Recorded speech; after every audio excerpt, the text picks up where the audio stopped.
250 বছরের কান্দির লালাবাবুর রথ। প্রায় 250 বছর আগে কান্দির তৎকালীন রাজা কৃষ্ণচন্দ্র সিংহ ওরফে লালাবাবু নীলাচল পুরীতে রথযাত্রা দেখতে গিয়েছিলেন এবং সেখান থেকে ফিরে এসে কান্দির রাধাবল্লভ জিউর মন্দিরে রথযাত্রার প্রচলন করেছিলেন। তখন থেকে আজ পর্যন্ত কান্দির রাধাবল্লভ জিউর মন্দিরে চিরাচরিত প্রথা অনুযায়ী রথযাত্রার আয়োজন হয়ে আসছে। তার ব্যতিক্রম এবছরও হলো না। আগে গন্ডিচা মন্দির অর্থাৎ মাসির বাড়ি একটি করা হতো কান্দির রাজবাড়ি সংলগ্ন জগদীশ সিংহের বাড়িতে।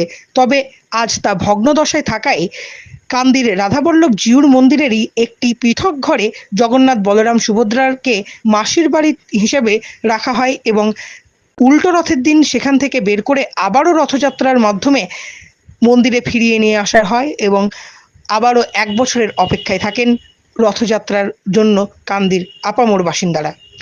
মন্দিরের রথযাত্রা এবং এই যে কান্দির রথযাত্রা, এর মধ্যে কতটা ফারাক বুঝতে পারেন? আচ্ছা, পুরী পুরী হলো আমাদের গোটা বিশ্বের মধ্যে শ্রেষ্ঠ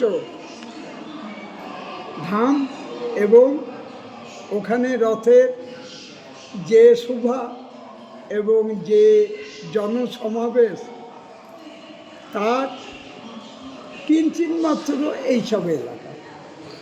আচ্ছা, ঠিক আছে, ওখানে গোটা পৃথিবীর লোক ওখানে সমাবেত হয় এবং ওখানে একটা জনস্রোত এবং মহাপ্রভুর ওখানে রথের একটা বিরাট কৃপা, লাখো লাখো লোক ওখানে উপস্থিত হয়।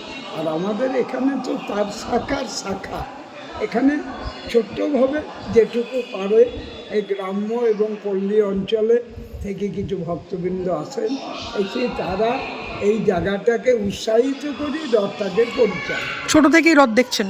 হ্যাঁ, পুরীতে কত বছর থাকা হয়েছে? পুরীতে আমি মোটামুটি যাওয়া হয়নি বলি, ওখানে আমাদের মঠ আছে, আমাদের ওই যে ওই স্বর্গদ্বার থেকে একটু গিয়ে লহরীর ওখানে আমাদের চৈতন্য সারস্বত মঠ, ওখানে আমরা বেশিরভাগ থাকি। আর আগে যেই থাকতাম সিদ্ধবকুল হরিদাস যেখানে বসে তপ করতেন এবং মহাপ্রভু প্রসাদ পাঠিয়ে দিতেন, সেইখানে বেশিরভাগ থাকতাম। এখন ওখানে থাকি। কি নাম আপনার? আমার নাম মাধব। রথে ধুমধাম কেমন হয়? এলাকাবাসী হিসেবে কেমন দেখেন রথ? এখানে রথ তো ভালোই হয়, এটা তো কান্দির একটা কি বলো ঐতিহ্য একটা রাজবাড়ির রথ। আনন্দ কেমন করেন? আনন্দই হয় আর কি, ভালোই মোটামুটি হয়। কি নাম আপনার? আমার নাম সিদ্ধার্থ। প্রায় 250 বছর আগে লালাবাবু হয়তো পুরী গিয়েছিলেন। সেই পুরী থাকাকালীন উনি জগন্নাথ দেবের রথযাত্রা দেখেছিলেন। তারপরে উনি বাড়ি চলে এসেছিলেন।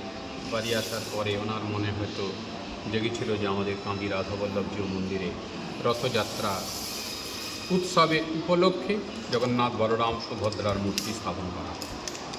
সেই ওনার জনশ্রুতি যে ওনার কথা মতো এখানে জগন্নাথ বলরাম সুভদ্রার মূর্তি প্রতিষ্ঠিত করা হয়। সেই থেকেই এই জগন্নাথের রথযাত্রা বা অন্যান্য জিনিস হয়ে আসছে। কত লোক সমাগম হয় এখানে? এখানে লোক সমাগম কেমন হয়? মিনিমাম 20 থেকে 25 হাজার তো বটে, কম।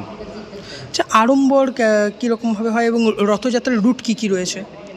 রথযাত্রার নিয়ম অনুসারে 4:30 রাধাবল্লভ জিউ মন্দির থেকে জগন্নাথ দেব বলরাম সুভদ্রাকে বার করিয়ে কান্দি চক, ওখানে 3টে রথ আলাদা আলাদাভাবে আছে, তাদেরকে প্রতিস্থাপন অর্থাৎ চাপানো হয়, তাদেরকে ফুলমালা দিয়ে সাজানো হয়, রথে রং করা হয়। করার পরে বাদ্যযন্ত্র সহকারে ঢাক ঢোল প্রচুর কীর্তনের দল সহকারে তাকে নগর পরিক্রমা করা হয়। কান্দি চক থেকে একবারে থানার মোড় হয়ে ঘুরে, আবার গাঁজার মোড় হয়ে ঘুরে রাধাবল্লভ জিউ মন্দিরে আবার অন্য একটা ঘরে তাকে বসানো হয়। আগে যদিও মাসির বাড়ি ছিল, এখন মাসির বাড়ির প্রচলনটা নেই। হ্যাঁ, বর্তমানে যেখানে জগন্নাথ বসেন তার উল্টো একটা ঘরে তাকে মাসির বাড়ি হিসাবে প্রতিষ্ঠিত করা হয়। রথযাত্রায় কেমন আনন্দ করেন? বেশ খুব ভালোই লাগে, বহুত ঐতিহ্যবাহী পুরাতন মন্দির তো ভালোই লাগে দেখতে। মেলা দেখতে আসেন প্রতি বছর? মেলা দেখতে মানে ভালো লাগে। কোথা থেকে আসছেন? পারগ্রাম থেকে।